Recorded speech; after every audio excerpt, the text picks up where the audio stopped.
E hoje, dando continuidade, então, nós vamos estudar a partir, ainda no capítulo 3, qual será finalizado hoje. Nós veremos a partir do verso 22 e faremos a exposição até o verso 1 do 4. Então, antes da gente entrar aqui, né, eu já vou então ler a partir do verso 22 do capítulo 3, que diz o seguinte: Servos, obedecei em tudo ao vosso Senhor segundo a carne, não servindo apenas sob vigilância, visando tão somente agradar homens, mas em singeleza de coração, temendo ao Senhor. Tudo quanto fizerdes, fazei-o de todo o coração, como para o Senhor, e não para homens. Cientes de que recebereis do Senhor a recompensa da herança. A Cristo, o Senhor, é que estáis servindo, pois aquele que faz injustiça receberá em troco a injustiça feita. E nisto não há acepção de pessoas. Senhores, tratai os servos com justiça e com equidade, certos de que também vós tendes Senhor no céu. Amém? Então, na semana passada, o nosso irmão Augusto, ele fez a exposição dos versos 13 ao 17, que tratam especialmente sobre os relacionamentos familiares, relacionamentos entre cônjuges, entre pais e filhos, e foi muito abençoador. E quando ele iniciou, ele ressaltou algo muito relevante, que foi o seguinte: ora, por que será que Paulo traz esses ensinamentos sobre relacionamentos familiares se a carta é voltada para a igreja, né, a igreja de Colossos? Então, o Augusto ele nos explicou, esclareceu algo extremamente importante, que os nossos relacionamentos, eles começam em casa.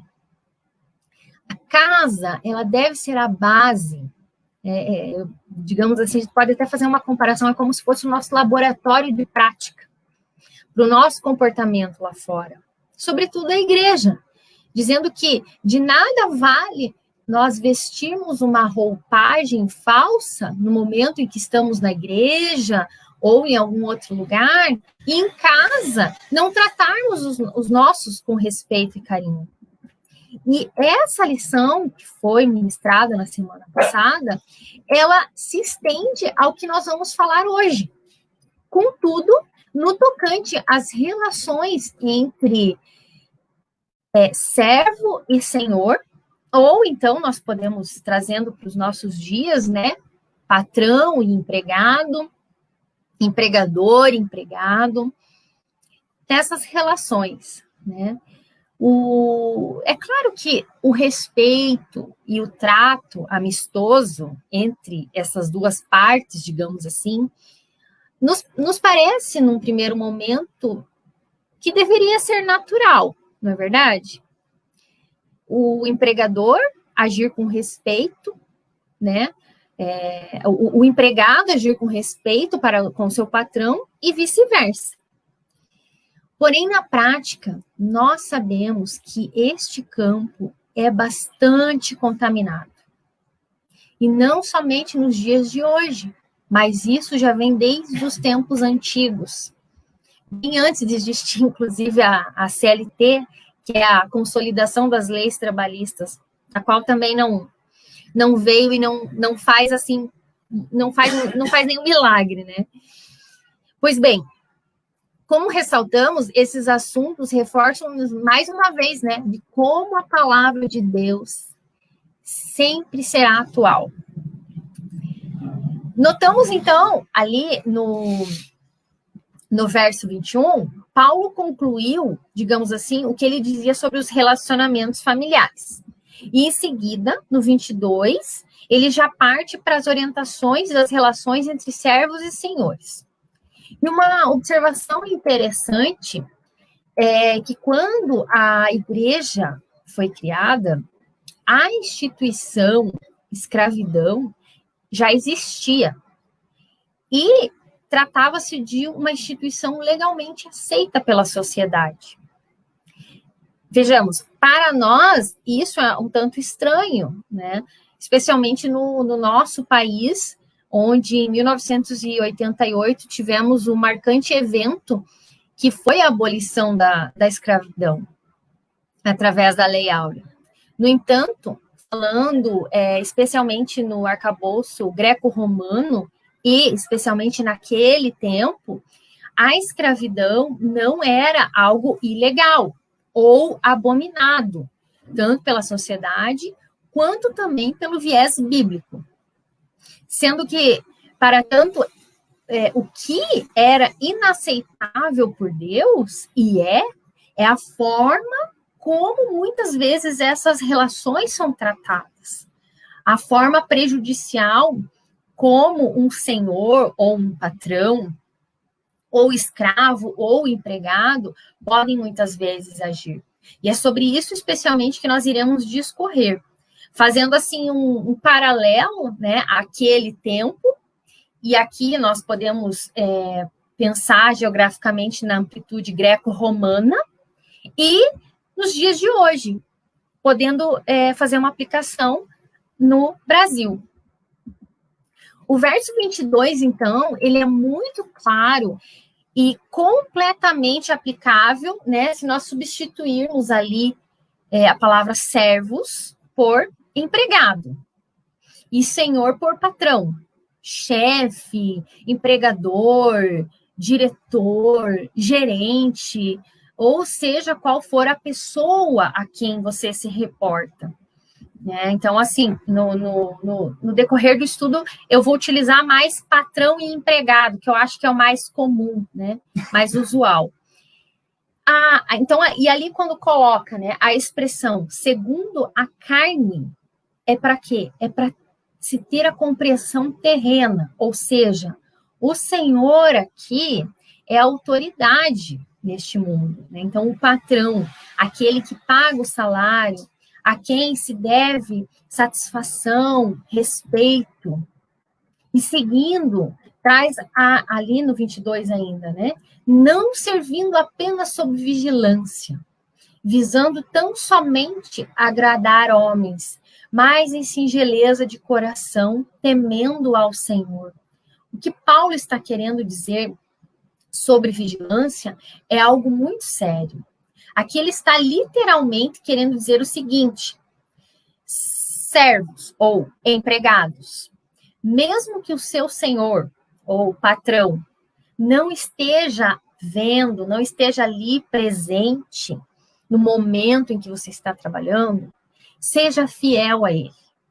Cumpra o seu trabalho com a mesma seriedade, independentemente se ele está vendo ou não. Haja da mesma forma. E quando eu meditava nesse trecho, né, eu pensei agora especialmente nesse período de quarentena, que muitas pessoas estão trabalhando em casa. E aí fiquei imaginando, né, se de repente na empresa ou no local de trabalho já estava fácil, vou utilizar uma expressão aqui, engambelar o chefe, imagina de casa, né? Claro que entra a produtividade, a entrega, etc. Enfim, cada função tem a sua especificidade. Também eu não vou entrar na parte legal, que difere teletrabalho, de home office, não. Mas eu creio que cada um, qual seja o posto que ocupa ou o ofício que desempenha, deve estar entendendo o que está sendo dito aqui. Eu fui muito e continuo sendo muito confrontada com esse recado de Paulo, né? Porque fidelidade aqui não diz respeito apenas sobre não furtar algo no trabalho, né? Mas sobre cumprir horário, por exemplo. Essa foi bem para mim, né? Mas eu estou vencendo isso, em nome de Jesus. Enfim, a obediência e a fidelidade ao nosso superior vai além. É sobre o cuidado sobre aquilo que a gente fala, no local de trabalho, por exemplo, sabemos que é muito fácil permitirmos ser intoxicados por pensamentos negativos a despeito do trabalho. Reclamações do tipo: nossa, eu não aguento mais essa comida. Isso é pecado. Ou falar mal do chefe, do patrão, para outros colegas, para outras pessoas de fora. Fofocar de outros colegas também é uma atitude que Deus não aprova. Ou outra também, às vezes a pessoa ela se autovaloriza, né? Faz sobre si uma supervalorização, dizendo: né, o chefe precisa me aguentar porque ninguém faz o que eu faço, ninguém faz como eu faço. Eu não sei se aqui alguém já disse isso. Eu já disse, infelizmente já fui assim. Mas o Senhor me curou, me perdoou. Então, cuidado, isso é pecado. Ficar se queixando de tudo, do salário, da estrutura, da comida, como já dissemos. Não entremos nessa, queridos. E se porventura outros estão agindo dessa forma, se é possível, com sabedoria, exorte-os e não permita ser contaminado. Sabemos que muitas vezes as coisas não são como gostaríamos, mas reclamar, falar mal, não vai resolver. Estar enfrentando uma situação difícil no trabalho, seja por alguma razão que a gente trouxe, ou outra aqui não mencionada, ore, reclame para Deus, peça a Ele uma direção, de talvez uma possibilidade de conversar com o seu patrão, ou clamar ao Senhor, né, clamar a Deus para que Ele abra uma nova porta. Há várias formas de enfrentar essa situação sem pecar. Talvez seja o desejo do Senhor que você esteja enfrentando determinada situação para te lapidar. Reconheça e aproveite a oportunidade para crescer. Eu já trabalhei em vários lugares. Eu poderia compartilhar aqui inúmeras situações que eu já enfrentei pelos empregos, né, que eu passei. Eu já chorei muito. E certamente já deixei muita gente com raiva de mim. Eu errei muito. E eu queria não ter feito muita coisa que eu fiz de errado. Aliás, não queria ter feito nada de errado, né? E eu sofri. E hoje eu sou grata a Deus por tudo que eu aprendi. E sei que ainda vou aprender. E por que nós temos que agir assim? Mesmo quando o nosso patrão não está vendo? Simplesmente porque o nosso Pai, o nosso Deus e Senhor Jesus Cristo, tudo vê. E quando nós agradamos ou desagradamos nossos superiores, é a Deus que nós estamos fazendo, agradando ou não. E uma outra ressalva, assim como Augusto também ponderou acerca da submissão das esposas aos seus maridos, o mesmo vale para reflexão para uma situação entre patrão e empregado, no tocante às atitudes corretas e legais. Então, por exemplo, se a empresa, o teu patrão tem cometido ilegalidades, fraudes, tem feito, né, tem te colocado nessas situações, não pactue com isso. Isso não agrada a Deus. Então, nós temos sim que ter a submissão, mas nós temos que saber o que é correto perante o nosso Senhor. Que, obviamente, né, no âmbito terreno, é cumprir as leis. Eu sei que muitas vezes isso é bem delicado, porque às vezes envolve até colocar o emprego em risco.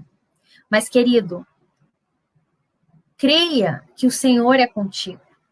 E é a Ele que devemos agradar. E com toda certeza, não há razões que justifiquem pactuarmos de atos ilícitos. Nós, como crentes, não temos essa licença. Então, Se você está enfrentando uma situação semelhante a essa, tem visto alguma coisa errada, clame ao Senhor, peça para Ele te dar uma direção de como reagir diante dessa situação. E seguindo ali, então, no 23, Paulo coloca assim: tudo quanto fizerdes, fazei-o de todo o coração. E mais uma vez, né? Para quem? Para o Senhor, e não para os homens. E aí, nesse verso, quando coloca a aplicação, pode ser dada para o trato com... Porque, assim, essa aplicação, eu vejo que ela pode ser dada também com clientes. Porque, de repente, você é autônomo, você não tem empregado nem chefe, e aí você pode estar pensando, nossa, então essa mensagem de hoje não é para mim, né? Mas não é isso. Paulo, sabiamente, inspirado pelo Espírito Santo, ele coloca: tudo quanto fizerdes.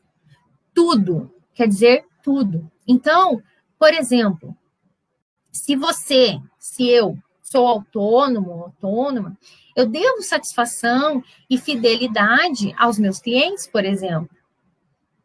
Eu devo agir com transparência em minhas relações, não somente com o intuito de fidelizar o cliente com fulcro em obter lucro, mas mais do que isso, pensando assim, se eu mentir, eu estarei pecando contra Deus. Se eu não pagar o meu tributo, não pagar os meus impostos, é contra Deus que eu estou pecando.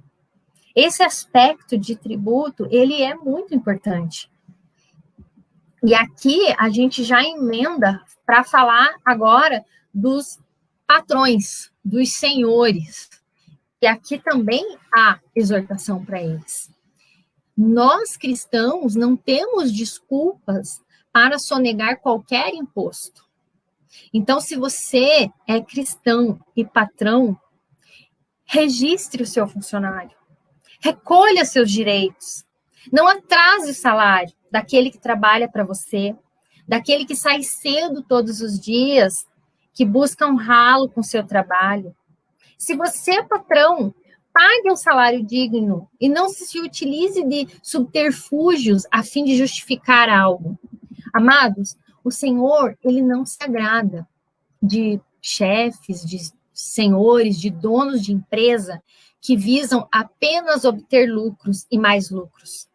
É muito comum vermos, por exemplo, um patrão... Gente, como eu falei, eu vou usar mais patrão agora, tá? É muito comum, então, o patrão diz que, por exemplo, não tem condições de registrar um funcionário. A gente sabe que hoje em dia, no nosso país, especialmente, é muito caro manter um funcionário. Ou tem assim, e aí por isso muitos acabam não registrando. Ou o que acontece? Muito, já vi também. Registra o funcionário com um salário lá, por exemplo, e paga um outro tanto por fora. Isso para quê? Para simular que ele paga um imposto, mas o por fora fica oculto. Isso não está certo, né? Ou dentre tantas coisas que são feitas de maneira ilegal. Então, assim, independentemente se o patrão tem ou não condições, ele deve fazer o correto. O Senhor não nos oferece nenhuma brecha para fazer algo ilegal. Se a tua empresa está passando por alguma dificuldade, também clame ao Senhor. Peça para Ele operar sobre as tuas finanças, sobre os teus negócios. Mas não faça do seu jeitinho. Não use desculpas.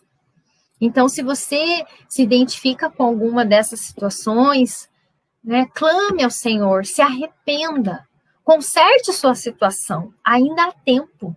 Deus é fiel. Ele vai te abençoar. Creia nele.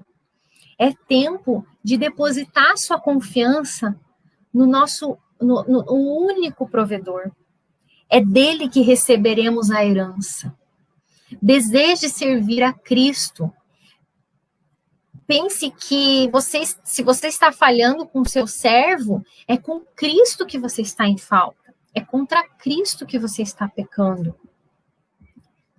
Senhores, então, senhores, chefes, coloquem sua relação com seus servos, com seus clientes, com seus empregados em ordem. Servos, acertem sua relação e ajustem seu coração para com o seu Senhor. Certamente, além de agradarem ao Pai, vocês serão muito mais felizes naquilo que fazem. Mesmo que não esteja ocorrendo tudo como você gostaria, como você sonhou, mas você certamente se alegrará. Sabe por quê? Porque a tua alegria não estará depositada no seu trabalho. A sua satisfação não virá porque o teu chefe te deu um bom dia bem-humorado, mas porque é para o Senhor, o nosso Deus, que você estará fazendo. E é o nosso Senhor Jesus que devemos desejar alegrá-lo, a fim de honrá-lo. Eu creio que você deseja, e ainda há tempo de não acontecer o que está ali no versículo 25, que diz: pois aquele que faz injustiça receberá em troco a injustiça feita, e nisto não há acepção de pessoas. Tudo que fazemos, o resultado vem, no tempo de Deus, mas vem. Por isso, querido, clame ao Senhor e ajuste o seu coração. Nós sabemos que vivemos em tempos difíceis, tempos de desemprego, de escassez de trabalho, de mão de obra desvalorizada. Até compartilhar com vocês aqui, algo que eu compartilhei aqui em casa, esses dias eu vi, sabe essas plaquinhas assim, que coloca anúncio, né? Contrata-se, tem vaga, temos vaga, estamos contratando. Esses dias eu passei no estabelecimento e me chamou a atenção que eles colocaram, né? Estamos contratando, aí colocava vaga, já colocava ali o período de trabalho, que não era pouco, era bem puxado, colocava já o salário. Eu particularmente achei, né, pouco pelo tempo de trabalho e a mão de obra ali que iria ser, né, esforçada. Mas o que mais me chamou a atenção foi que ali mesmo escrito, dizia assim, sem registro em carteira. Gente, sério, eu achei aquilo assim, vou até usar uma expressão, uma cara de pau, né? Porque imagina, é algo que é ilegal, e estava ali. Então, para a gente ver como as coisas estão, né, ficando descaradas, as coisas erradas estão se tornando normais. Nós não podemos aceitar isso. Quem estava errado ali, obviamente, aquele empregador, né? Mas isso, querido, continua não sendo desculpa para nós agirmos. Quando eu falo assim, coloque-se você na sua posição, se você é empregado ou se você é empregador. Tanto num posto quanto o outro, nós não podemos agir com desonestidade ou de forma incorreta. Talvez hoje você não tenha a vida confortável que gostaria, mas a palavra do Senhor fala lá no Salmo 37, verso 25, diz assim, até eu acho que é interessante nós lermos juntos, e aí você pode grifar na sua Bíblia. Salmo 37, versículo 25, o início do verso diz, fui moço e já agora sou velho. Aí essa parte. Porém, jamais vi o justo desamparado, nem a sua descendência mendigar o pão. Queridos, isso é uma promessa de Deus. Então, o Senhor, o básico nunca vai lhe faltar. Comida não vai lhe faltar. Roupas limpas para trocar, lugar para morar. Isso o Senhor nunca deixará faltar. Primeiro, porque nós temos que ter o entendimento de que nós não merecemos nada, né? O Senhor é misericordioso. Desculpa. Ai, desculpa, gente, quase me afoguei aqui. Hoje tá calor, então fica mais seco. Perdão. E outra, porque nós não merecemos mais. E eu estou dizendo que, eu não estou dizendo assim que aquela pessoa que tem uma vida mais confortável esteja errada. Não é isso. Inclusive, o que Deus não aprova é aquele que mendiga o pão, porque não trabalha. Foi Deus que criou o trabalho. E nós temos que receber o trabalho como bênção em nossas vidas. Contudo, o nosso coração, ele não pode estar voltado para as coisas materiais, mas sim nas coisas do alto. Porque um rico pode ter tudo nessa terra, mas se ele não tem a sua vida nas mãos do Senhor Jesus, ele não tem nada. E um pobre, financeiramente, pode não ter nada, mas se ele tiver a sua vida nas mãos do Senhor Jesus, ele é o mais abastado de todos os homens. Por isso, se a sua vida está nas mãos do Senhor Jesus, considere-se um abastado. Mas se não está, querido, arrependa-se. Cristo te alcançará. Nós estamos já aqui caminhando para o fim. Bom, nosso tempo é até 9h15, né? A gente já tem esse combinado. Então, eu vou aproveitar desse tempinho. E eu gostaria de compartilhar aqui com vocês, de forma breve, sobre um homem chamado Onésimo. Onésimo, ele foi escravo de Filemon. Inclusive, para a gente poder acompanhar, vamos lá para Filemon. Filemon está na Bíblia, gente. É um livro da Bíblia. É bem pequeno, né? Para você encontrar ele, pode olhar no índice. Eu já deixei marcadinho aqui, porque ele é bem pequenininho. Mas para facilitar a tua vida, ele está para frente ali, bem um pouquinho para frente de Colossenses, antes de Hebreus. Então, para facilitar, você pode correr para Hebreus, que a gente já está mais acostumado, e voltar ao livro, tá? A gente não vai ler, na verdade, eu fiz questão de mostrar que está na Bíblia, né? Brincadeiras à parte. Mas o que eu vou contar aqui está registrado no livro de Filemon. Então, Onésimo, como eu estava dizendo, ele era um escravo. E Onésimo, esse nome, significa útil. E o seu senhor era, então, Filemon. Filemon era servo de Cristo e discípulo de Paulo. E Filemon também, ele era pastor da igreja de Colossos. Era, portanto, na casa de Filemon que aconteciam os cultos, né? Porque naquele tempo ainda não haviam templos. Filemon, ele era um homem muito rico, ele tinha posses, a gente já vê que ele era rico, porque o fato dele ter escravos, né? Isso já demonstra poder aquisitivo. É muito provável que ele tinha uma casa muito grande, porque, afinal de contas, era ali que o povo se reunia, né? A sua família era uma família muito acolhedora. E ocorre que, certo dia, Onésimo, o seu escravo, o roubou. Roubou o seu senhor e fugiu. O intuito de Onésimo era o quê? Era ele não queria mais ser escravo e ele pensou, vou sair daqui, vou roubar e vou me perder aqui, né, em Roma. Foi para Roma. Talvez para ele acredito que não sabia nem o que ia ser da vida, né?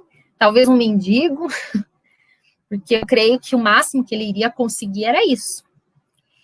E aí Onésimo foi com o intuito ali de sumir no meio da multidão. Mas o que acabou acontecendo? Onésimo ele foi preso. E olha só, com quem que vocês acham que ele se encontrou na prisão? Com o nosso amigo Paulo. E aí, ele conheceu Paulo, e aí o que vocês acham que Paulo fez? Obviamente, evangelizou Onésimo. Então, Onésimo, ele foi evangelizado por Paulo e se converteu a Cristo. Diante disso, arrependido, e agora sim fazendo jus ao seu nome, né? Útil, mais útil do que nunca, já que antes ele tinha esse nome, imagina agora, crente no Senhor Jesus. Então, Paulo desejava que Onésimo voltasse para Filemon. Então, o que Paulo fez? Paulo aqui, ele foi um intermediador. Olha só, Paulo, quanta coisa Paulo fez da prisão. Essa carta de Colossenses que nós estamos lendo aqui, é Paulo sendo usado. E aqui, mais uma vez, Paulo vai escrever uma carta para Filemon, que então é o livro, né? E que era o seu discípulo, e então pastor da igreja de Colosso. Paulo, então, conta que conheceu Onésimo na prisão e relata que aquele homem tornara-se um servo de Cristo. E aí, Paulo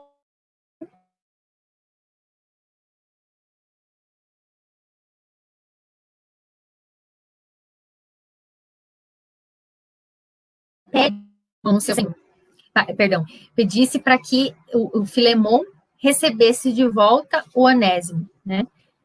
Aquele Onésimo que agora tinha um novo coração. Queridos, veja, Onésimo, ele errou. Onésimo, ele fez algo errado, ele pecou, ele pecou, roubou, fugiu. E aí, ele foi preso, ele pagou pelo que ele fez. Eu fico analisando assim o amor de Cristo por esse homem, que ele foi lá e pegou ele lá no meio daquela multidão onde ele queria se esconder, colocou ele lá junto com Paulo, e aí ele se arrependeu. Quantas vezes você errou? Quantas vezes eu errei? Quantas vezes nós tentamos fugir de Cristo, acreditando que conseguiríamos nos esconder em meio a uma multidão, ou mesmo pensando assim, eu, o menor de todos, como Onésimo devia se sentir, afinal ele era um escravo, Deus não vai nem se lembrar de mim, e não vai nem me perdoar, só me resta agora sumir aqui, desaparecer no meio dessa multidão. Mas não, queridos, o Senhor, ele nos encontra. Ele nos encontra independente de onde nós estamos, independente da situação que nós estamos. Isso é prova, querido, que não importa o que você fez, o que eu fiz. Cristo quer te salvar. Ele quer a sua alma. E de quebra ainda, você pode recomeçar. Como aconteceu com Onésimo, que voltou para o seu Senhor. Então, se hoje você talvez esteja sem renda, sem trabalho, perdeu o emprego, não desista de clamar, pedindo a Deus uma porta. E isso inclui também você compartilhar com seus irmãos em Cristo. Não tenha vergonha. Não tenha vergonha de compartilhar suas lutas, suas dificuldades. Deus, ele deseja que nós nos ajudemos mutuamente. Veja como Deus usou Paulo para intermediar a situação entre Onésimo e Filemon. Paulo foi canal de bênção na vida desses homens, certo de que estaria agradando a Deus.